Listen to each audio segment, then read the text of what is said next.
5, 4, 3, 2, 1, 쭉. 네, 여러분 안녕하세요. 의전TV 전수미 변호사입니다. 오늘도 수미다로 청년 정치인들과 현안을 얘기해보는 귀한 시간인데요. 오늘 또 옆에 좀 영화배우처럼 생긴 분이 아, 나오셨어요. 근데 제가 영화배우 누구라고 좀 말하기 힘든데 실제 영화배우인지 아닌지 좀 감사합니다. 자세히 좀 알아보도록 하고 네. 오늘 전승관 고의원님 나오셨습니다. 오늘 반갑습니다. 네. 수, 하, 하. 예, 반갑습니다. 네. 네.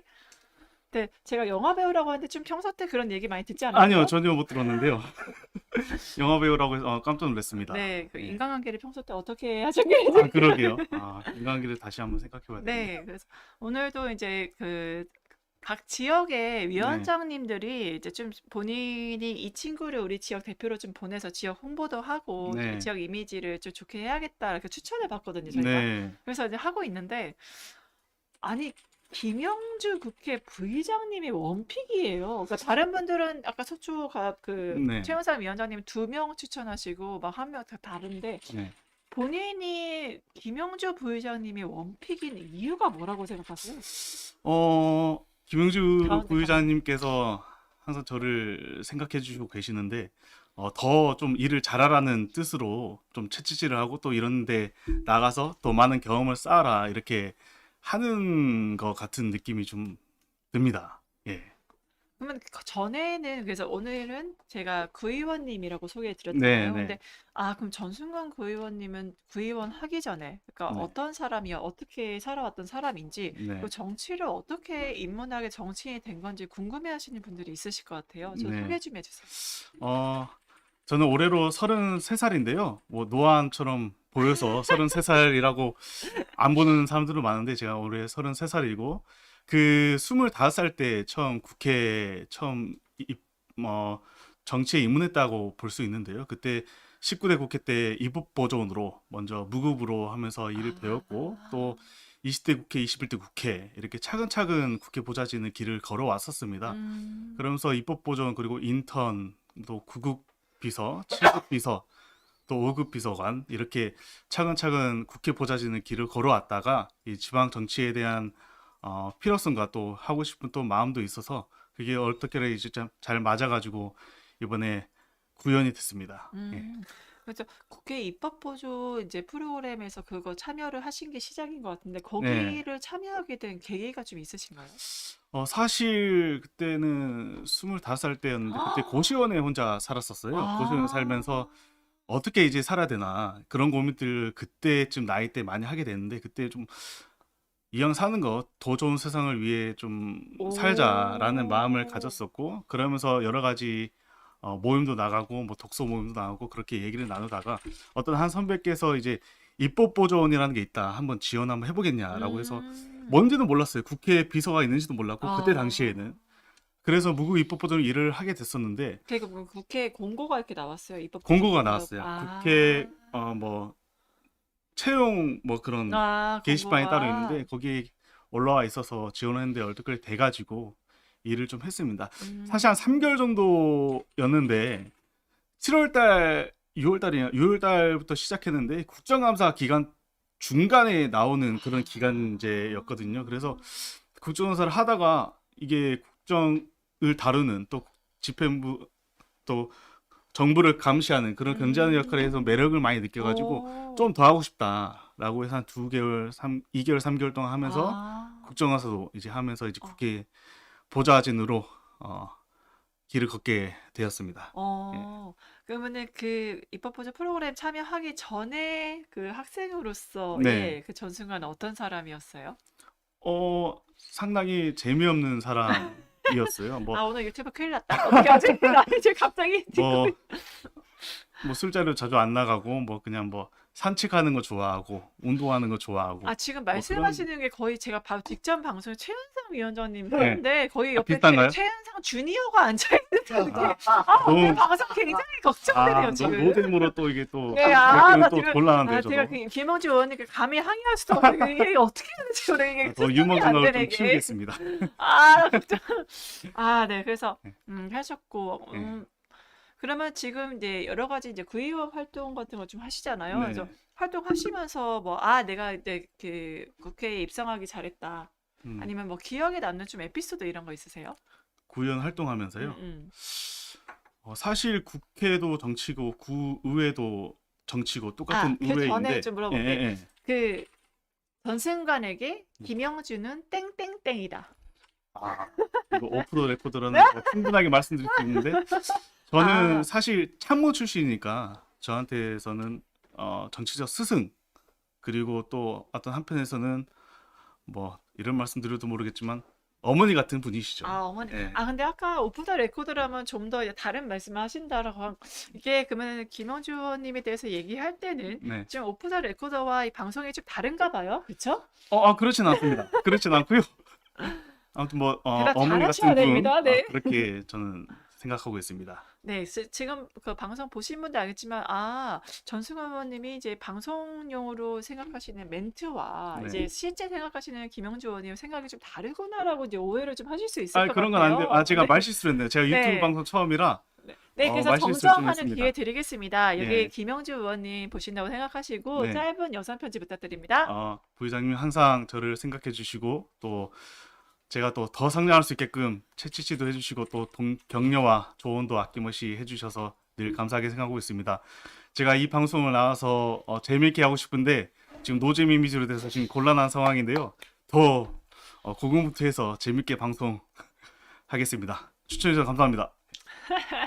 네, 의원님께서 보시고 흡족해 하셨으면 좋겠습니다. 예. 각 옆에서 이제 김영주 의원님 좀 모셨잖아요. 대부분 네. 이제 알고 계신 거는 예. 운동을 하시고 또 노동 운동도 하신 그런 의원님 이미지, 지금 국회 네. 부의장으로서 이제 국회를 대표하는 네. 여자 리더로서 이제 활동하시는 이미지로만 좀 알고 있는데 네. 좀 저희들이 잘 모르는 김영주 의원님에 대해서 좀 말씀 주실 수 있으실까요? 앞서 말씀드렸지만 되게 어머니 같은 분이시거든요. 어떤 그러니까 점에서 좀 뭐를 계속 먹이려고 하세요. 그러니까 뭐 항상 밥 같은 혹시 것들 그런 그 것들을 이제 계속 먹이려고 하는 사주시고 게 엿이나 물 이런 종류일까요? 그런 건 아니고 네. 항상 식사 챙겼는지 확인하고 뭐 회의를 하거나 가면은 식사했냐 안 했으면 꼭 식사를 또 챙기고 같이 식사하고 이렇게 가시고 뭐 그런 부분들이 좀 있습니다.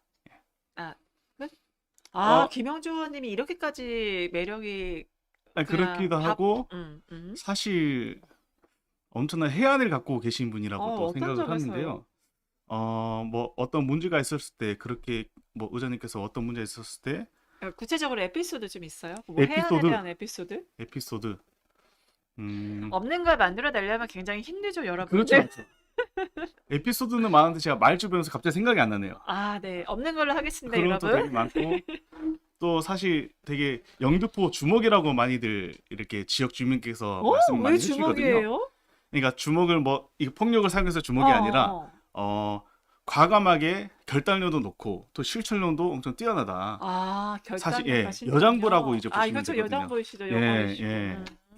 그런 의장님이십니다. 그럼 김영주 부의장님 보시면은 정치를 계속 하고 싶으세요? 제가요. 네. 본받고 싶은 부분이 있는데 제가 그만큼의 역량이 될까라는 생각은 항상 하고 있습니다. 왜냐하면 자기가 모시는 분 보면서 어떤 분은 정치는 이제 나하고 안 맞는다. 그러니까 네. 내가 생각했던 것보다 다르다. 아니면 저분 때문이라도 내가 정치를 더 하고 싶다. 이런 게 다르잖아요. 좀 그렇죠. 본인한테는 어떠셨어요? 사실 저도 이제 국회 보좌진으로 처음 들어왔을 때 뭐 희생하는 삶을 살자 또 헌신하는 삶을 살자라고 해서 보좌진을 첫 입문을 했는데 사실 많이 힘들었어요. 보좌진 하면서 여러 가지 밤 늦게까지 끝나고 경제적인 부분도 힘들고 여러 개 또 그 속에서 치열하게 또 뭐 살아남아야 된다는 그런 강박감정도 있었고 힘들었는데 근데 헌신하는 삶을 살자라고 생각을 했어요. 근데 의장님을 보면서 의장님도 스트레스가 되게 많으시거든요. 요새 뭐 지역 현안이라든지 뭐 지금 부의장을 맡고 계시니까 또 전원위원회 위원장까지 또 이제 좀 하시고 계시는데 항상 스트레스를 받으면서도 그래도 해야지라는 그런 부분들에서 많은 배움을 갖고 있는 것 같습니다. 그리고 부의장이라고 하면 그냥 의장 밑에 직책인데 네. 어떤 일을 하는지 의장과 뭐가 다른지 좀 궁금해하는 분들도 있을 것 같아요. 혹시 네. 아는 선에서 좀. 의장 지금 김지표 의장님인데 요새 부의장실을 자주 갑니다. 왜냐면 요새 학부모 간담회를 계속 진행하고 있거든요. 그 부분 좀 추후에 좀 다시 네, 얘기할 네, 수 있으면 얘기 좀 드리겠는데 의장님께서 이제 해외 순방 같은 걸 많이 다니시거든요. 아. 또 외교 활동 같은 걸 많이 하시는데 그때 이제 김영주 의장님 부의장님께서 제1 부의장님이실 거예요. 아, 그래서 이제 네네네. 국회에서 결재를 해야 되는 것들 의장이 없으면 그 결재를 하고 의장 또 대리로서 직무 대리. 예, 본회에서 또 방망이 두드릴 때 음. 또 김주 부의장이 없으면 또 하는 아. 그런 역할들을 많이 하고 계시는 것 같습니다. 아, 되게 역시 이제 그 민주당 출신 의원답게 되게 스케일 큰 일을 국회 전체적인 걸 이끌어가시는 중요한 일을 하시는 것 같아요. 네, 맞아요. 이제 본인은 그런 김영주 의원님을 모셨고 지금 네. 구의원으로서 이제 다시 돌아가서 네. 이제 좀 어떤 활동들을 하고 있고 좀 기억에 남는 에피소드 좀 얘기해 주세요. 기억에 남는 에피소드. 음.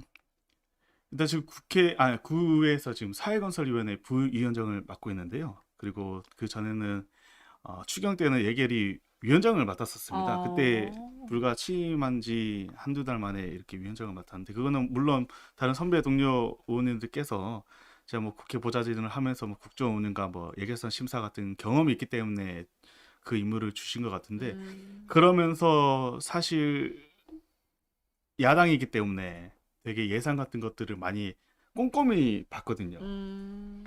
뭐 어르신 일자리 사업, 뭐 그런 것들, 뭐 학교 환경 개선 사업들이라든지 그런 예산을 조금 필요한 건 증액시키고 또 불필요한 부분 그런 감액을 시키면서 상당히 심혈을 많이 기울였는데 사실 그 의회에서는 저녁 9시를 넘기는 회의가 거의 없거든요. 구의회에서도 그렇고. 근데 그때는 새벽 2시, 3시까지 이어지는 심사가 있었어요. 그래서 많이들 이거는 처음 있는 일이다라고 하고 그래서 그런 점에 대해서 보람도 많이 느꼈고 또 앞으로도 뭐 더 긴장감 늦추지 않고 일을 해야겠구나라는 생각이 많이 들었습니다. 잘 아시지만 기성세대에서는 왜 청년이 정치를 해야 되나? 아니 좀 이렇게 인생 경험도 많고 노련하고 그런 사람들이 시의원, 교의원, 국회의원 해야 되는 게 아닌가 이런 좀 반발감도 있는 거거든요. 청년의 네. 여성 이제 자동 배정 때문에. 그러면 본인이 생각하기에 왜 청년이 이렇게 정치를 해야 된다고 생각하세요?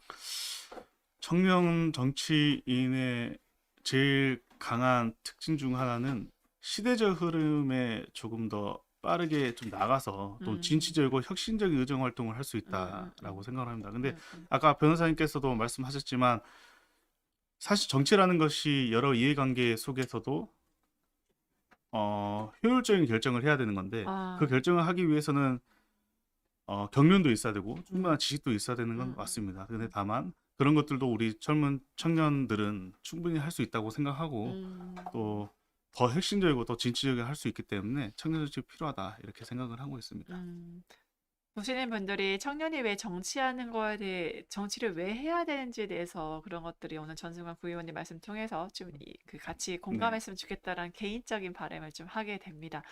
제 말씀드린 대로 시사 문제로 넘어가지 않을 수가 없는데 굉장히 네. 나라가 시끄럽습니다. 매 네. 주마다 우리 정말 촛불 시민들이 깨어있는 시민들이 개혁의 주체들이 도로에 나가서 땅바닥에 앉아서 절규하고 소리 지르고 한 목소리를 내고 있는데 윤석열 정부의 최근 이슈 되는 건 결국에 강제동원 해법이고 한일 정상회담이겠죠. 좀 전반적으로 어떻게 보셨어요? 지금 저희도 매주 토요일 서울시청 앞 광장에 나와서 윤석열 정부 외교에 대한 규탄 대회를 하고 있는데요. 이번 주 그럼 매주 토요일도 지금 아마 나가고 있으세요? 네, 나가고 있습니다. 오, 또 이번 주 네. 토요일에도 이제 4시 내가 예, 아마 할 나가시고. 것이고 뭐 제3자 배상안 관련해서 이렇게 얘기가 나오고 있는 건데 사실 구려개교라고 많이들 표현을 하시잖아요. 근데 저는 더 나가서 더 강하게 표현하면 매국외교라고 이렇게 표현을 좀 하고 싶습니다. 왜? 매국외교. 매국 외교? 예. 나라를 팔았다? 이게 쉽게 말하면 저희가 피해자고 일본이 가해자인데 그 피해자가 가해자한테 뭐 반성도 받지 못하고 또 이런 뭐 사과도 받지 못한 채 우리 돈으로 우리 피해자한테 배상하겠다. 이런 문제지 않습니까? 또 그것도 사실 잘못된 게 만약에 그렇게 많이 한다고 하더라도 우리 한국에서 정상회담을 열든지 해야지 그렇게 일본이 강제동원에 대해서 일행조차도 내지 않겠다라는 일본인데 그 일본한테 가서 이렇게 하고 또 의정 프로토콜도 4단계 중에 제일 낮은 단계라고 하더라고요. 이게 맞아요. 정상 외교가 아니라 뭐 실무자 외교 그 정도로 이제 국격이 훼손되고 있는 것에 대해서 많은 국민들이 많이 불만을 얘기하고 있고. 그러니까 가장 대표적인 게 그 씬을 보시면 알겠지만 문재인 대통령이 일본 방문했을 때는 고노다로 외무상이 나왔습니다. 네, 그러니까 한마디로 공항에 도착을 했을 때 누가 그 맞이하러 가는지 모시러 가는지 그게 이제 서열이거든요. 그렇죠. 그런데 이번에 윤석열 대통령이 공항에 도착했을 때 서 있었던 건 외무상이 아니라 외무부 대신, 외무 네, 대신, 그러니까 우리나라로 치면 장관을 거기 대신이라고 하거든요. 그러니까 네, 그 외교부 차관이 나왔던 거죠, 한마디로. 음. 문재인 대통령 때는 네, 외교부 장관이 나왔던 거고. 이 되게 그 비극적인 일이 아닐 수가 그렇죠. 없죠. 네. 사실 우리 대한민국이 경제대국에 또 올랐고 음, 한데도 그렇게 우리가 피해자인데도 불구하고 또 국격이 항상 상승됐음에도 불구하고 그런 것은 상당히 국격을 실추시키는 문제다. 이렇게 맞아요. 좀 생각하고 말씀하신 있습니다. 대로 대한민국이 피해자 국가이고 채권 국가이면 대법원 판결에서 이겼기 때문에 네, 미쓰비시의 시인 일자 제출금 거기에 대해서 전범 기업에 대한 저희가 채권자이거든요. 그러면 그렇죠. 우리가 굳이 전략적 우위에 있는 지점이 있는데 음, 왜 그렇게 뭐가 급하고 조급하고 안달이 나서 일본까지 찾아가서 그렇죠. 그런 이제 행위들을 해야 되는지 그게 국민들은 되게 좀 의아해하실 것 같아요. 혹시 그렇죠. 이유는 좀 뭐라고 생각하세요? 사실 이유를 알고 있었는데 그 이유를 모르겠어요. 그 이유에 대해서 윤석열 정부도 뭐 직접적으로 얘기를 하지도 않고 있고 그런 게 사실 아까도 말씀 주셨지만 그거는 대법원 판결도 있었기 때문에 헌법 질서를 파괴하는 거고 그렇죠. 또 그 질서를 훼손시키는 아주 우리 국가 대통령이 해서는 안 될 일이라고 생각을 하는데 그 잘 아시지만 대한민국 헌법 전문에 네, 바로 3.1운동의 정신을 계승한 맞습니다. 바로 임시정부의 적통을 계승한다라고 아예 우리가 일본과 한일합병 불법적으로 당했을 때의 그 조선을 계승하는 게 아니라 상해 임시정부, 대한민국 임시정부를 계승한다라고 헌법 전문에 명시가 되어 있거든요. 그러니까 네, 지금 이러한 행위 자체가 3.1운동 전시, 대한민국의 그런 임시정부를 법통을 계승한다는 것 자체를 위반하는 게 아닌가라는 그런 말도 좀 있는 것 같아요. 그렇죠? 맞아요.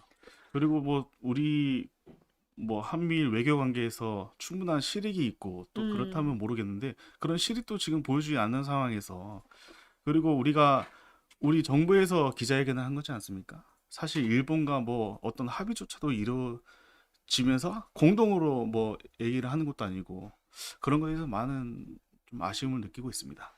그래서 이제 말씀드린 채권자이고 우리가 이제 한마디 피해자로서 목소리를 제대로 내지 못했고 그래 오죽하면은 김진표 의장님께서 뭐 윤석열이 큰 결단을 했지만 분명히 기시다 총리부터 직접적인 사과를 받아야 되고 그렇죠. 피해자의 목소리를 들어야 될 필요가 맞습니다. 있다라고 얘기를 하신 거거든요. 근데 네. 기시다 총리 이번에 사과에 대해서는 좀 어떻게 보셨어요? 사과가 없었잖아요. 네.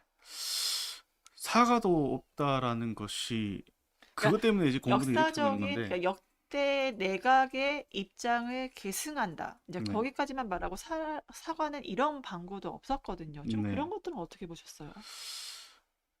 그래서 되게 답답해요. 뭐 그 공개적인 자리가 아닌 또 뭐 실무적인 선에서 뭐 어느 정도까지 이야기를 했길래 우리가 이렇게 하면서 해야 되나라는 거에 대해서도 많이 분들이 뭐 궁금해하고 계시는데 참 그 부분은 우리가 사과를 받아야 되고 또 일본의 진지원의 반성이 있어야 우리가 용서를 할 수 있다 이렇게 생각을 합니다.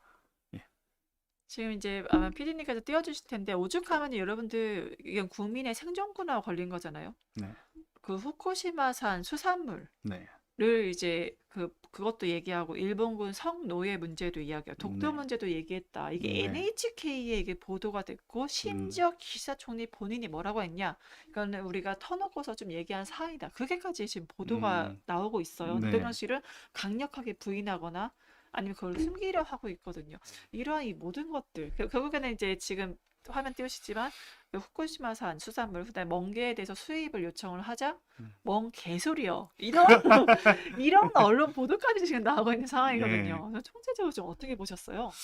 그러니까 이 강제동원 제3자 배상안 이걸 발표하고 나서 뭐 앞서 말씀 주셨지만 WTO 제소 취하, 또 후쿠시마 멍게 뭐 수입 관련, 또 뭐 지소미아 그리고 그런 것들이 독도 문제 그것들을 하나하나 하면서 진짜 이거 어떻게 나라가 돌아가는 거냐 이런 음. 생각을 좀 많이는 하고 있습니다. 그러니까 네. 그래서 아까 이제 이유가 뭔지 궁금하다 해서 저도 이제 막 고민을 엄청 네. 했는데 좀 윤석열 대통령이 도대체 이렇게 나라를 팔아먹음으로 인해서 얻는 이익이 뭘까? 왜냐하면 네. 윤석열과 김건희는 특징이 개인의 이익을 최대화하는 사람들이잖아요. 그러니까 네. 주가 조작도 하고 네. 온갖 그 범죄를 저지른 건데 그렇죠. 거기에서 봤을 때 이 개인의 이익을 추구하는 사람들이 이 외교를 사유화함으로써 얻고자 하는 이익이 뭔가? 4월 음. 26일 그때 음. 미국의 국빈 방문이 네. 예정돼 있고요. 네. 5월 달에는 히로시마에서 음. 바로 이제 G7 음. 예정돼 있잖아요. 음. 그러니까 결국에는 자기가 G7의 초청을 받고 싶고 그리고 미국의 국빈 방문을 할 때, 아, 우리 미국이 원하는 대로 이게 지소미아도 다 주고 한껏 양보를 다 해서 일본과의 관계를 좋게 만들었습니다. 음. 결국에 미국에 대한 조공 외교가 그 미국에 대해 4월달 국빈 방문에 대한 징검다리로서 철저한 외교의 사유화로서 윤석열 대통령이 말했던 게 있어요. 그랜드 박앤을 하겠다. 우리 현안 이 모든 뭐 후쿠시마 독도 위안부 모든 문제를 한꺼번에 해서 그랜드 박앤으로 한일 관계를 개선해 나가겠다. 해결하겠다. 그렇게 말을 했는데 그랜드 박앤이 아니라 우리가 상자를 열어보니 그랜드 퍼주기였던 거죠. 그렇죠. 일본 퍼주기, 그랜드 퍼주기로 윤석열이 외교의 사유화를 위한 그랜드 퍼주기, 일본 퍼주기를 한 그런 이제 비극적인 사실로서 우리가 이거 마주하고 있는 게 아닌가 저는 좀 개별적으로 그렇게 생각을 했거든요. 네, 맞습니다. 뭐 대승적 결단이라고 하는데 사실 그거는 일본의 대승 결단이었다. 이렇게도 좀 다들 말씀하시더라고요. 그러니까 그 문희상안을 가지고 국민의힘에서 계속 문희상 전 의장님의 제3자 변제안을 가지고 네. 계속 걸고 넘어져요. 이제 네. 어떻게 좀 보셨어요? 문인상 안도 사실 뭐 적절한 아니다라고는 생각을 하긴 하더라고요. 또 뭐 국민 또 일본 기업 또 국내 기업 이렇게 뭐 네, 같이 참여. 네, 왜냐하면 같이 참여하는 문희상안이 이제 그 나온 게 지금 몇 년 전, 그러니까 문재인 음. 대통령 때 이제 안이 나온 건데 그때는 아직 대법원 판결이 나오지 않은 때였기 때문에 네. 문희상 그 의장께서 전 의장께서 그런 한국 기업과 일본 기업 네. 그리고 한국 국민과 일본 국민 그리고 정부까지 자발적으로 이제 기금을 납부를 해 성금을 모아서 강제 동원 피해자에게 우리가 이제 지급을 하자. 그게 이제 문희상 안의 핵심이거든요. 근데 지금 국민의힘이 뭐라고 걸고 넘어지? 봐봐, 니네 민주당 출신 문희상 의장도 제3자 변제 얘기했잖아. 우리가 제3자 변제하는 게 뭐가 문제야?라고 문제죠.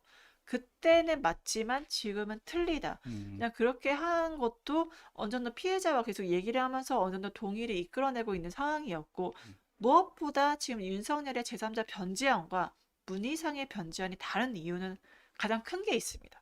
바로 일본 기업도 일본 국민도 참여를 한다는 거죠. 그렇죠. 지금 윤석열 정부의 제3자 변제안은 철저히 일본의 참여가 배제된 오직 한국만의 한국 국민과 한국 기업과 한국 당사자만의 참여만이 남아있는 한마디로 피해자가 셀프 자기 구제를 하는 말도 안 되는 셀프 시스템으로 배상이죠. 예. 만들었다는 게 굉장한 큰 차이인데 이거를 이제 국민의힘에서 굉장히 호도해서 봐봐 문희상의 제3자 변제 있었잖아요. 뭐가 문제야? 이런 식으로 지금 국민들을 호도하고 있거든요. 맞아요. 네. 굉장히 큰 문제가 아닌가 해서 앞으로 그러면 지금 이 윤석열 정부의 강제동원 해법이라든가 지금 독도 문제 나왔고요. 네. 위안부 이제 일본군 성노예 문제도 언급이 네. 됐고요. 오히려 땅땅거리면서 위안부 문제 일본군 성노예 문제 합의 이행하라 이렇게 요구하고 뭐 독도도 그렇죠. 언급 나왔다가 후쿠시마산 뭐 해산물까지 나온 상황이에요. 네. 좀 어떻게 해야 될까요? 참 이게 그 나라 간의 외교에서는 여러 가지 그 안들이 나올 텐데 그런 선택지가 많이 좁혀졌다. 이 선택지조차 이제 우리가 없고 우리가 주도권을 잡을 수 없는 사태까지 이르렀다. 이렇게 좀 생각을 하고 있습니다. 모든 걸 뭐 다 퍼져버렸기 때문에. 그렇죠. 예.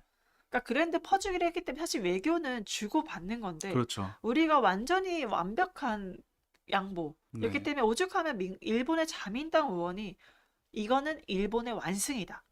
실까지 얘기를 할 정도면 사실 우리의 완패라는 얘기거든요. 그렇죠. 그러니까 외교는 기브 앤 테이크 서로가 평등하게 해야지 어느 한쪽만의 일방적인 승리와 패배로 가는 거는 굉장히 그게 양국 국민들의 뭐 한일 관계 미래를 위해서다. 장기적으로 봤을 때 윤석열 정권이 영원하지 않습니다. 내려왔을 때 그 다음 대통령이 이걸 어떻게 계승하게 되냐. 한국만의 일방적으로 분리하고 국민들의 동의가 전혀 없는 이런 정부의 배상안에 대해서 어떻게 다음 정부가 보수든 진보든 이거 계승할 수 있을까. 정말 한일 관계를 더 악화시키는 최악의 수를 뒀다. 이런 그렇죠. 평가가 나올 수밖에 없는 것 같아요. 그렇죠? 네. 사실 그리고 지금 저는 사실 원래 반일 감정 이렇게 있는 것들을 좋아하진 않거든요. 일부러 뭐 그렇게 반일 감정이 네. 뭐 내세우는 것은 저도 저처치 않다고 생각하는데 뭐 우리가 한미일 관계가 뭐 잘 되면은 저희도 좋고 뭐 일본도 좋고 네. 다 좋죠. 다만 그 방법이 잘못된 거고 또 윤석열 정부가 이렇게 좀 하면서 반일 감정이 더 지금 거세지고 있고 네, 네. 국론이 또 분열되고 있고 국민들도 편가르기 또 이렇게 되고 맞아요, 있어서 맞아요. 여러 가지 많은 문제가 있다 이렇게 생각을 하고 있습니다. 그래서 여기서 치킨님께서 진정한 용기는 사과하는 거예요라고 말씀하시고 그리고 그 훌륭한 요즘 말씀이지. 같아서는 잠을 이룰 수가 없네요라고 되게 음, 안타까워하고 계신데 네, 그러면 좀 이러한 이제 구력 외교 이제 아까 매국 네. 외교라까지 표현하셨는데 그럼 민주당에서는 좀 어떤 일을 할 수가 있을까요? 민주당에서 참 어려운 문제네요. 어떤 일을 할 수 있을까요? 사실 그 다시 철회를 시키거나 그런 것이 가장 음, 중요한 뭐 방법이겠지만 사실 어떻게 할지는 참 진짜 어려운 문제인 것 네, 같습니다. 네, 다 입 그렇죠. 밖으로 대통령이 입 밖으로 꺼내버렸기 때문에 그거 음, 다시 주워 담는 것은 상당히 어려울 거라고 생각을 하는데 음, 참 많이 고민해야 될 부분인 것 같습니다. 네, 그래서 결국에는 마음이 무거워지네요. 브랜드 퍼주기, 일본 퍼주기와 외교의 사유와 본인의 그러니까 지지층에서 특히 아시지만 보수 지지층에서 좋아하는 그림이 뭐죠? 보수 지지층에서는 상당히 반기더라고요. 이런 것들에 대해서. 왜 그런지 왜냐하면 제가 모르겠는데. 말씀드린 대로 4월 달에 예. 미국의 국빈 방문. 그럼 어떻게 그렇죠. 됩니까? 바이든 대통령의 국빈으로 반기고 사진이 남겠죠. 그렇죠. 그러한 장면을 촬영하기 위한 도구로서 이런 음, 구령 외교 징검다리로 일본과의 관계를 했고 예. 또 5월 달에 일본의 그리고 G7 정상들과의 참여 사진을 위해서 그러니까 음, 지지자의 요즘 지지율 되게 낮잖아요. 네, 그래서 네. 지지자의 결속, 지지자들이 원하는 예. 그림, 음, 일본과 미국과의 관계에 대한 그림들, 그런 정상으로서 어떠한 그런 본인이 생각할 때 아름다운 그림들 연출하기 위해서 강제동원 피해자가 피눈물 나게 하고 음, 국민들이 너무나 화가 나서 잠을 잘 수 없게 하는 이러한 장면들을 연출을 했나라는 음, 그런 의구심을 가질 수밖에 없는 맞아요. 것 같아요. 덧붙여서 또 일본 자민당, 음. 일본 지방선거 뭐 내년 4월 달에 있다고 하는데 네네네. 그 선거를 도와주는 거 아니냐. 지금 기시다 지지율이 올랐거든요, 그렇죠, 실제로. 그렇죠. 네.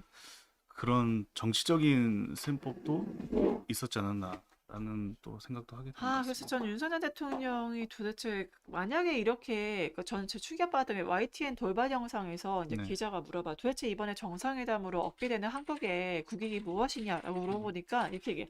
한국의 국익과 일본의 국익은 같다. 음, 이게 그렇죠. 대한민국 대통령이 할 소리인가 어떻게 그러니까요. 보세요? 참 이거 발언 외교 참사라고 할 수 있죠. 그런 것들이 상당히 많이 있는 것 같아요. 그 말씀하신 그 부분도 그렇고 일본 독도 아, 입장에 대해서 또 네, 이해가 된다. 그러니까요. 뭐 그런 식으로도 얘기를 하고 사실 헌법에서 제일 최우선 가치가 우리 그 뭐라고 할까요? 우리 토지, 우리 그 한반도에 대한 뭐 자유수호 뭐 이런 것들도 할 수 있는데 그런 것들에 대해서 이제 팽개치고 독도를 이제 뭐 그러면 독도 뭐 일본 뭐 이제 자위대가 가고 막 그런 상황까지 벌일 수 있는 아주 두려움이 많이 예, 생기더라고요. 그래서 문재인 정부에서는 그런 걸 방지하기 위해서 이제 네, 한미 연합훈련 자체를 제주도 인근에서 절대 독도에서 하지 않았거든요. 그렇죠. 근데 그거를 이제 독도 근처에서 한다는 게 국민들에게 얼마나 많은 그 음, 상실감과 네, 뭐 다시 쳐들어오는 건가 그런 두려운 그림 자체를 이야기하는지 음, 한마디로 정말 윤석열 대통령은 생각도 없고 공감하지 않는 대통령이다. 어떻게 네, 이렇게까지 국민에게 마음을 이렇게 아프게 하고 공감 능력이 없기 때문에 국민이 잠 못 이루는 밤을 만들어낸 대통령인지 정말 이해할 수가 없습니다. 그렇죠. 좀 주민들이 그 주민들이라고 제가 지방 의원이다 보니까 항상 주민들에서 국민들의 좀 그 목소리를 좀 귀담아 듣고 불통이 아닌 소통을 하는 대통령이 됐으면 좋겠습니다. 전 또 하나 걱정됐던 게 일본이 그러니까 윤석열 대통령에게 일본에게 아무런 말을 하지 말라는 게 아니라 할 말을 좀 하라는 거거든요. 예를 들어서 지금 사도강산 문제 유네스코 나오잖아요. 네. 거기에서 우리 항상 일본의 프레임이 있습니다. 역시 한국 약속 안 지켜. 음. 저번에 위안부 합의도 안 지키고 있잖아. 그래서 음. 이번에 위안부 합의 이행을 오히려 가해 국가가 당당하게 우리 대통령이 요구를 했던 거잖아요. 네. 2015년 7월에 여러분들 잘 아시잖아요. 유네스코의 군함도 관련해서 이 강제징용의 역사, 가혹한 아픔에 대해서 분명히 명시를 하겠다. 특히나 이제 의사에 반해서 끌려왔고 가혹한 환경에서 일했다는 그런 문구가 들어갈 수 있도록 하겠다라고 일본은 약속을 했지만 그렇죠. 어떻습니까? 전혀 군함도 지켜지지 않고 있죠. 약속 지키지 않고 지금 뭘 하고 있나요? 일본은 우리한테 약속을 지키지 않는다고 하지만 본인들도 군함도에 그런 사실을 적시하지 않았습니다. 맞아요. 이거 군함도 가보신 분들 뭐라고 하는지 아세요? 사진을 못 찍게 한대요. 제가 사실 군함도를 다녀왔어요. 근데 사진 아마 2017년도에 그 후쿠오카랑 나가사키 그 네, 어쩜 일본 얘기 좀 메이지 해주세요. 유신 어땠는지. 산업혁명이던 그 철강이나 탄광 여섯 곳을 다녀왔는데 어. 그래서 거기 가서 뭐 강제징용 관련 얘기가 나오냐 그 초점을 두고 그 많은 곳을 좀 다녔는데 그런 얘기는 전혀 없고요. 헬스살도 그렇고 다만 그 우리 메이지 유신 뭐 산업혁명을 이끌어내는 우리 이 철강 탄광이 많은 역할을 했다. 그래서 뭐 일본은 위대하다. 뭐 그런 식으로 이제 해설을 하더라고요. 그러니까 저는 이게 전혀 그런 게 기록되어 있는 것도 없고 좀 그렇습니다. 그러니까 그게 이제 끌려가신 나라가 좀 여러 가지 거기에 한국인을 포함해서 그렇죠. 분명히 우리의 의사가 없이 의사에 반해서 강제로 끌려왔고 그러니까 네. 강제성이죠. 첫 네. 번째는. 네. 두 번째는 굉장히 군함도라는 가혹한 환경 하에서 일을 할 수밖에 엄마 보고 싶어요. 벽화에 그런 것도 남아있죠. 예. 그러니까 그런 환경 속에서 일하도록 강요한 일본 정부의 그런 사실들을 직시를 하고 이분들을 희생자들을 기억할 수 있는 환경을 만드는 것이 약속 사항이었는데 그렇죠. 그런 게 명시가 안 돼 있단 말씀이죠. 전혀 안 돼 있었던 것 같고 또 기억에 남는 것은 그 강제징용자분이 뭐 인터뷰를 했던가 그랬을 텐데 네네네. 제가 자원을 해서 갔다고요? 라는 그 말이 상당히 가슴이 아프더라고요. 네. 너무 어이가 없는 거죠. 그게 이제 결국에 연결이 되는 건데 이번에 기시다 총리가 역대 내각의 입장을 계승하겠다. 근데 뭐 여러분도 잘 알겠지만 역대 내각에 무라야마도 있고 그다음에 우리가 잘 오부시도 있고 분명히 거기에서 통렬한 방송과 사죄를 했으면 그건 맞습니다. 근데 역대 내각에 아베도 포함되잖아요. 아베는 그렇죠. 무슨 짓을 했습니까? 오히려 뭐 그 총리 되기 전에는 뭐 일본어 성노예 그 당사자 여자분들을 뭐 기생이다 뭐 이런 식으로 뭐 한국에는 원래 기생 문화가 있다 이런 식으로 폄하를 하질 않나. 교과서 문제도 계속 왜곡을 했고 그렇죠. 야스쿠니 신사에 방문을 하고 공물을 바치는 총리로서의 굉장히 부적절한 행위를 함으로 인해서 대한민국 국민들의 공분을 야기시켰던 사람인데 그렇죠. 그런 아베 총리의 입장까지 포함해서 역대 내각의 입장을 계승하겠다. 이거는 말이 안 되는 거죠. 좀 어떻게 그렇죠. 보셨어요? 그렇죠. 그러니까 지금 또 생각나는 그런 역사적 사실이 충분히 있음에도 불구하고 우리 윤석열 정부가 왜 그렇게 대처를 했는가 참 지금도 이해가 되지 않습니다. 네, 그래서 저는 좀 지금 국정감사까지 좀 얘기가 나오고 있잖아요. 굉장히 국정조사를 하겠다. 국정조사 예, 하겠다. 국정조사를 그런 하겠다. 왜냐하면 지금 기시다 총리가 그 일본군 성노예 문제든 뭐 독도든 확실한 이행을 지금 요구를 하고 있다고 NHK나 보도가 나오고 있는데 네. 도대체 이 합의의 이행을 얘기했다면 구체적으로 어떤 합의 이행을 얘기한 건지 그런 것도 대통령실에서 지금 전혀 밝히지 않고 있고 네. 굉장히 매국적 행위로서 뭐 후쿠시마 수산물이라던가 여러 가지 이제 그 일본군 성노예 문제라던가 정말 우리 국민의 기본적인 생존권에 달린 문제조차도 이렇게 은폐하고 있고 안 했다고 일관하고 있는 이런 상황들이 그렇죠. 굉장히 문제가 있기 때문에 국정조사가 이제 필요하다고 지금 민주당은 좀 제안을 하고 있는 거잖아요. 네, 그렇죠? 맞아요. 이게 국정조사가 될 거라고 보세요. 어떠세요? 국정조사는 필히 이루어야 된다라고 생각하고요. 왜냐면 우리 한 나라의 대통령이 헌법 질서를 훼손시켰기 때문에 충분히 이루어져야 되고 또 물론 다시는 이런 일이 벌어지면 안 된다라고 저는 음. 뭐 또 생각하지만 탄핵 얘기까지 사실 나오고 있는 네, 그렇죠. 상황이잖아요. 왜냐면 예. 헌법을 위반했기 때문에. 예. 네. 그렇기 때문에 아주 이거는 중차대한 상황이고 또 우리 민주당 국회의원분들께서 어, 잘 준비해서 국정조사까지 이루어야 된다라고 이렇게 생각을 하고 있습니다. 네, 잠시 말씀드리면 헌법을 왜 위반하는 거냐? 정확하게 두 개 조항이에요. 대한민국 헌법 1조 1항. 대한민국은 민주공화국이다. 왜냐하면 이러한 대법원 판결을 부정하고 강제동원 제3자 변제안을 제안한 것 자체가 입법부, 사법부, 행정부의 이 삼권 분리 시스템을 무너뜨리는 그렇죠. 헌법 위반이라 보고 있는 거. 두 번째는 헌법 제66조 제2항입니다. 대통령은 국가의 독립, 영토의 보전, 그리고 국가의 계속성과 헌법 수호. 여기 영토 보전에 대통령의 의무가 명시가 66조에 나와 있는 거거든요. 근데 기시다 총리가 독도 영유권에서 발언을 하고 여기에 대해서 우리나라 대통령이 강력하게 규탄하고 항의하는 게 아니라 그걸 듣고만 있었다. 제대로 대응을 안 했다는 것 자체가 대한민국 헌법 66조에 대통령에게 부여된 헌법을 수호하고 영토를 보존하는 의무 자체를 위반한 것이다. 지금 이렇게 지금 보고 있기 때문에 이제 그렇죠. 국정조사를 검토하고 있는 거라고 봐야죠. 네, 네, 네. 맞습니다.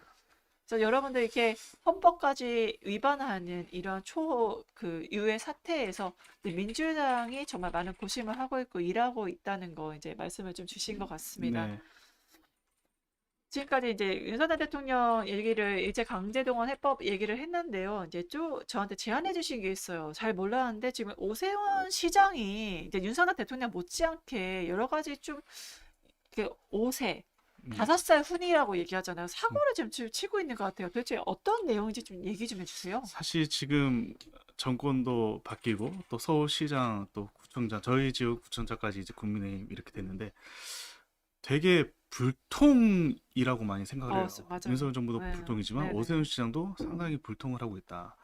어떤 거냐면 쉽게 말해서 저희 지역구인 물레동에 제2세종문화회관 지금 광화문에 세종문화관이 있는데 그 분원 같은 느낌 또 서남권 사람들이 문화예술을 향유할 수 있는 그런 조건이 없었거든요. 다 뭐 광화문에 세종문화관이 있고 또 서초에 예술전당이 있고 하지만 서남권에 없었기 때문에 김영직 의원님께서 2012년도에 제일 처음에 서울시에 제안을 했습니다. 제2세종문화회관이 우리 영등포에 좀 건립되면은 영등포 주민뿐만 아니라 서남권 주민들이 문화예술을 향유할 수 있을 것이다. 라고 해서 이제 10여 년간 계속 뭐 정부의 투자 심사도 받고 여러 가지 설계도 이제 막 들어가면 되는 이런 상황이었는데 10년간의 엄청나게 많은 노력과 또 인력과 비용이 들어갔음에도 불구하고 오세훈 시장이 이제 서울시장이 되면서 또 구청장 우리 최우곤 구청장이 되면서 갑작스럽게 물레동이 적합하지 않다라고 얘기를 해서 여의도로 옮기겠다라고 하면 3월 9일에 한강 그레이트 사업 일환으로 발표를 했어요. 거기에서 진짜 우리 지역 주민들께서 엄청난 공분을 하고 있거든요. 뭐 그동안 추진되지 않았고 뭐 만약에 새로운 사업을 하겠다라고 하면 이해가 되는데 오세훈 서울시장 공보물에서도 물레동 제2세종문화회관 건립이라는 공약을 또 세웠고 구청장 또한 공약을 세웠는데 자기들 공약도 이제 지키지 않으면서 갑작스럽게 여의도로 옮기겠다는 것은 우리로서는 구의회에서도 지금 가만히 있지 않고 행정사무조사를 통해서 계속 따져봐야 될 우리 지역의 가장 큰 현안 중 하나입니다. 지금 한강 르네상스라고 얘기도 하던데 그렇죠. 그게 뭐 어떻게 보세요? 그 정책에 대해서 오세훈 시장 한강 르네상스 오세훈 시장이 사실 한강에 되게 지금 애착이 많아요. 애착이 엄청 많잖아요. 근데 그럼에도 불구하고 사실 세빛둥둥섬 또한 아주 실패한 네, 역작이다라고 그렇죠. 평가를 많이 받고 있는데도 유명하죠. 불구하고 세빛둥둥섬. 다시 오세훈 시장이 이제 당선되면서 또 한강을 어떻게 꾸미겠다 이렇게 얘기를 하고 있는데 상당히 무모한 얘기들이라고 생각을 해요. 어떤 점에서 좀 무모하다고 볼 수 있을까요? 한 예를 들면은 그 크루즈가 우리 한강에 와서 뭐 서울항도 얘기를 하잖아요. 그쪽에 크루즈 왔으면 좋겠다라고 하는데 한강을 크루즈가 입항할 수 있을 만한 조건이 안 된다고 여러 사람들이 전문가들이 말씀을 하시는데 이게 한강 다리가 낮고 또 수심도 뭐 그렇게 하지 않고 하게 되면 크루즈 사업이 들어왔으면 없음에도 불구하고 크루즈 사업이 들어와야 된다 이렇게 얘기를 하고 있고 여러 가지 뭐 좀 왜 얼토당토 그러니까 없는 아니 말들이 전문가들이 들어올 수 없다고 하는데 오세훈 시장 왜 그러는 거예요? 제가 생각했을 때 그 MB의 토건 사업 관련해서 아, 거기에 청기천? 영향을 좀 많이 느끼지 아, 않았나. 사실 뭐 오세훈 시장도 이제 대권 도전에 데리고 대한 나오고 그런 싶구나. 생각이 많이 있으니까 그러지 한동훈 때문에 않았나. 어떻게 보세요? 한동훈하고 붙으면 둘이 될까요? 김건희 여사도 같이 들어온다는 얘기가 있는데 지금 세 아, 명 대권 후보 대단해요. 들어오던, 네, 아, 3명 어떻게 보세요?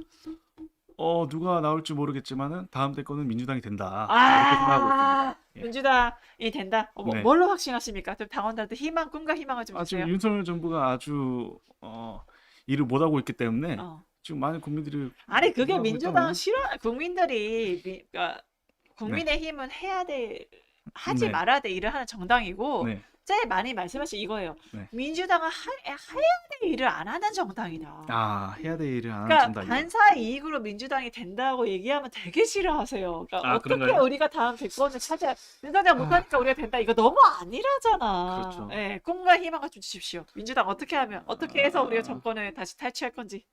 민주당이 더 네, 이 카메라 분골쇄신해서 보시고.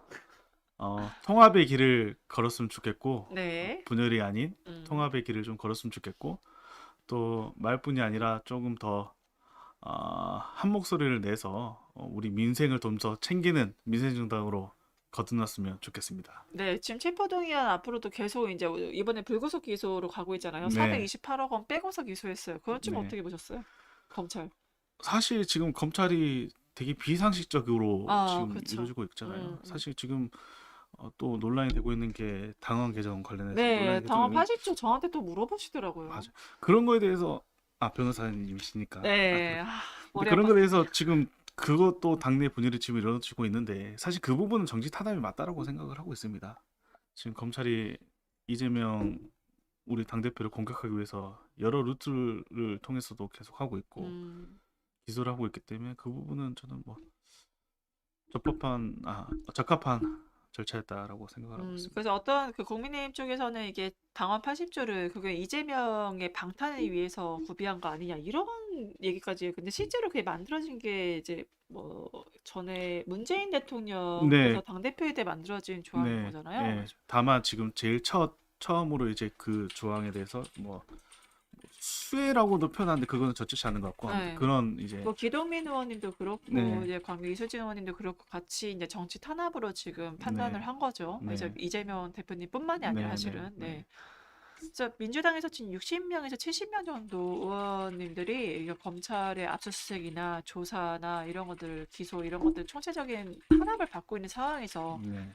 당원 80조에 대한 입장 그리고 해석은 당연할 수밖에 없는 거다. 저도 이제 그렇게 생각하고 지금 있습니다. 생각하고 네, 통합의 길을 좀 제시를 해주신 것 같아요. 그래서 네, 그러면 앞으로 이제 지금 민주당 굉장히 혼란스럽고 이제 통합의 길을 나아가지고 가야 될 길이 참 많을 것 같아요. 그 네, 윤석열 정부 저렇게 말도 안 되는 행위들 하고 이 오세훈 네, 생태 파괴하고 혈세 낭비하면서 본인만의 정말 오세훈이만이 할 수 있는 한강 르네상스 말도 안 되는 것들 구상하고 그렇죠. 있는데 네, 이런 총체적인 난국 속에서 전승관 구의원은 네. 앞으로 어떻게 어떠한 비전을 가지고 있고 어떠한 계획을 좀 가지고 있는지 궁금합니다.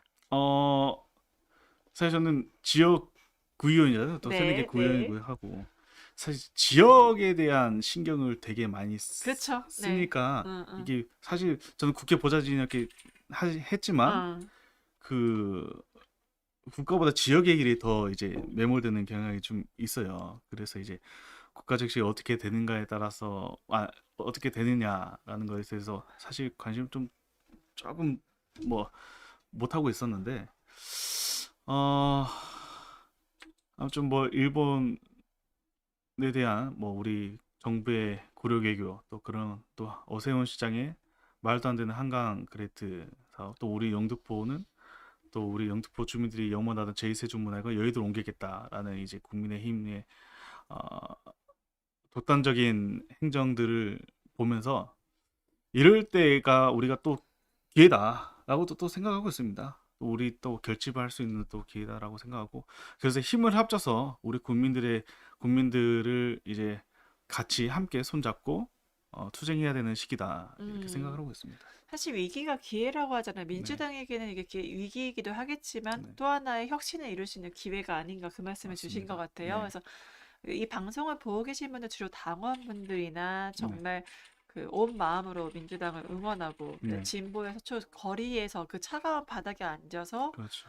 같이 함께 하시는 우리 깨어있는 시민들 같이 하고 계신데 네. 마지막으로 우리 당원분들과 진보 함께 연대하시는 분들에게 한 말씀 부탁드리겠습니다. 네, 매주 저도 토요일 서울시청 광장에 나와서 윤석열 정부 규탄대회에 참석을 하고 있는데요.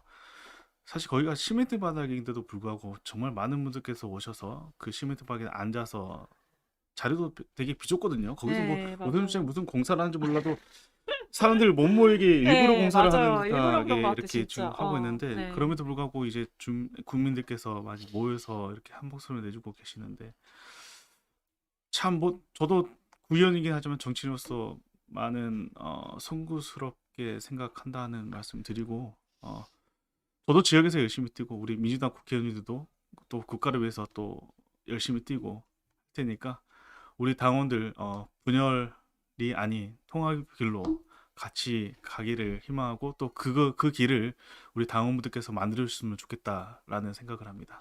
네, 좋은 말씀 감사합니다. 결국에 민주당은 지금 위기의 민주당이고 이제 검찰, 공안 전국에 지금 세상에서 많은 탄압을 받고 있습니다. 네. 이럴 때일수록 우리 민주당이 김대중 대통령과 노무현 대통령의 정신을 계승해야 되는 거고 네. 김대중의 말씀하신 통합과 화합의 정신으로서 하나의 당이 가야 되는 거고 노무현의 의리로서 이제 우리 민주당 자체 구성원, 지지자, 국민으로서 함께하는 의리를 보일 때 이런 위기를 타파할 수 있는 시간들이 올 것이다. 네. 해가 뜨기 전이 가장 어둡기 때문에 이 가장 어두운 시간 우리 전승관 구의원님과 그 민주당의 당원분들, 시민들이 함께 해주신다면 우리 같이 해 뜨는 그날을 맞이할 수 있을 거라고 기대합니다. 네.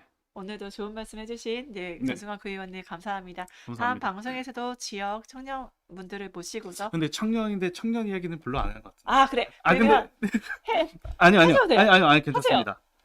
그러면 그럼 아쉬우시네. 그러면 아니 제가 그런 건 아니고 딱 2분 드릴 테니까 아니, 예, 아쉬우니까 제가 노안이라서 이렇게 말씀드리면 제가 청년인지 모르는 분들 많으실 것 같아서 아니요 청년 30대 청년이고요. 예. 본인이 30대 청년 정치인이기 때문에 내가 민주당의 어떤 역할을 할 수 있는지 미래의 정치인으로서 어떤 역할을 할 수 있는지 마지막 얘기해 주세요. 예, 청년이니까. 예. 저는 청년이지만 또 준비된 청년이라고 또 생각을 하는데요. 오 준비돼. 그래서 또 청년 정치인 또 선출직 이게 잘해야 또 청년들이 뭐 쓰임새가 없이 토사구팽 당하는 일이 없어질 수 있다라고 생각합니다. 그래서 저 나름대로 그런 책임감을 가지고 있고 청년 정치인이 할 일은 낡아 빠진 구습에 얽매이지 않고 진실되고 혁신적인 의정 활동을 펼쳐 나가겠습니다. 영도포군 전승관입니다. 많은 관심 부탁드리겠습니다. 진짜 청년이 왜 정치해야 되는지 지금 한마디로 정리해 주셨네요. 네. 낡아 빠지고 구태연한 걸 벗어나서 정말 진정한 이제 진보로서 나아갈 수 있는. 사실 보수와 진보의 차이는 보수는 기존의 세상, 기존의 현상을 유지하는 거고 진보는 세상을 변화시키는 거잖아요. 그렇죠. 세상을 변화시키는 진보의 리더로서 이제 전승환 구의원님께서 계속 앞으로 역할을 해주시기를 고대하겠습니다. 여러분들 많은 응원, 지지 부탁드립니다. 네. 오늘도 여러분들 이제 훌륭한 청년 정치인과 함께 했고요. 네, PD님 말씀 주세요. 너무 재밌는 댓글이어가지고 뭐예요? 안진걸 TV 댓글에 우리 김강동철 류혜인님께서 네. 그냥 이건 농담으로 네. 해주시는 건데 하도 이제 노안 이러시니까 댓글에서 50대인 줄 알았는데 30대시라니. 제가 그래도 50대까지는 얘기를 안 들어봤는데 40대까지는 들어봤거든요. 네, 이게 저희 방송 환경이 조명이 넉넉하지 않아서 약간 조명의 그런 음영 차이로 이렇게 보이는 것 같습니다. 네. 근데 피부 관리 열심히 하겠습니다. 저도 처음 들어오셨을 때 저보다 형님인 줄 알았는데 저보다 동생이더라고요 또. 30살 깜짝 놀랐어요. 네, 오늘부터 아마 집중적으로 이제 팩 관리와 피부 관리 이제 그 관리를 하시지 않을까라는 기대감을 가지고 있습니다. 그리고 또 예나 진아님께서 청년이여 깨어나세요라고 하면서 26살 같아요라고. 감사합니다. 감사합니다. 축하드려요. 풍성하셨네. 되게 폭이 크네요. 네. 그리고 또 신림동 체계바라님께서 의중 TV 댓글에서는 노안 맞아요. 네, 다양한 의견들이 존재하는 것 노안이 더 같습니다. 네. 하나 더 많은 것으로. 김광동철 유혜님께서 아이고 허허 시성합니다라고 또 댓글을 달아주세요. 아까 그 50대라고 봐주셨던 농담이라고 해주셨던 또 아니 그게 매력이죠. 팔색조라는 얘기 있잖아요. 20대로 보이기도 하고 50대 보이기도 하고 저는 그렇죠, 되게 그렇죠. 팔색조의 매력이 왜냐면 사실 어떨 때는 저도 되게 강경화 장관처럼 아예 백발이었으면 좋겠다는 생각을 많이 하는 게 나이가 어려 보인다는 이유로 그러니까 부족하다라고 생각하시는 분들이 또 있으시잖아요. 그래서 그렇죠. 오히려 현실 정치에서는 이제 그런 것들이 이제 더 매력으로 다가오지 않을까 저는 그렇게 생각합니다. 네. 정장 벗으면 또 젊어 보입니다. 우리 또 엉뚱한님께서 텅디님이 더 노안이라고 그럼 네, 폰에는 그럴 수 다른 데 있습니다. 가면은 20대를 보세요. 왜 이러십니까? 네, 그러면 오늘 방송은 여기까지 하고요. 생각해보니까 우리 또 영등포 구 의원분들께서 어. 이 격주에 한 번씩 나오셨네요. 아, 아, 그럼 생각해보니까 이해찬 구 의원이 전화도 격주에 맞아요. 나오셨잖아요. 맞아요. 네. 아, 이해철님. 네. 네, 저는 의원님들이 이렇게 추천하시는 순서대로 제가 지금 섭외를 하고 있기 때문에 계속 추천이 아, 들어오고 우리 있습니다. 청년분들이 나오실 때 좀 더 많은 분들이 봐주셨으면 좋겠는데 안진걸 TV는 안진걸 소장님이 안 나오면 보질 않고 우의정 TV는 우의정 교수님이 안 나오면 보질 않으니 네, 이런 괜찮습니다. 영상은 다 이제 남고 보실 분들 다 보시기 때문에 걱정하지 마시오. 네. 첫 술에 배부를 수 있겠습니까? 좋습니다. 그래서 우리 또 나중에 청년분들 쭉 모아서 또 방송할 수 있는 날이 네, 올 수 항상 있도록 한번 이제 방송으로 청년분들 다 같이 모아서 또 얘기할 수 있는 그런 방송도 아, 하려고 좋은, 지금 예, 계획 좋은 자리인 중이에요. 것 네, 같습니다. 여러분들 많은 관심과 사랑 부탁드립니다. 좋습니다. 오늘 방송 여기까지 하고요. 전수희 변호사의 마지막 광고 멘트가 있겠습니다. 네, 여러분들 의정 TV는 여러분의 사랑과 관심으로 이제 지속되고 있고 여기 계신 분들 다 이제 재능기부로서 여러분들과 함께하고 있습니다. 더 많은 사랑과 관심은 농협 301-0037-49757의 황준호 기자로 보여주시면 앞으로도 더 좋은 프로그램 준비할 수 있도록 열심히 노력하겠습니다. 여러분 사랑하고 감사합니다. 네. 우리 축복사랑님과 사랑제일 이별님, 우리 스패너분들 감사합니다. 네, 오늘 방송 여기까지 하도록 하겠습니다. 음악으로 바꾸도록 하겠습니다. 감사합니다. 감사합니다. 감사합니다. 사랑합니다.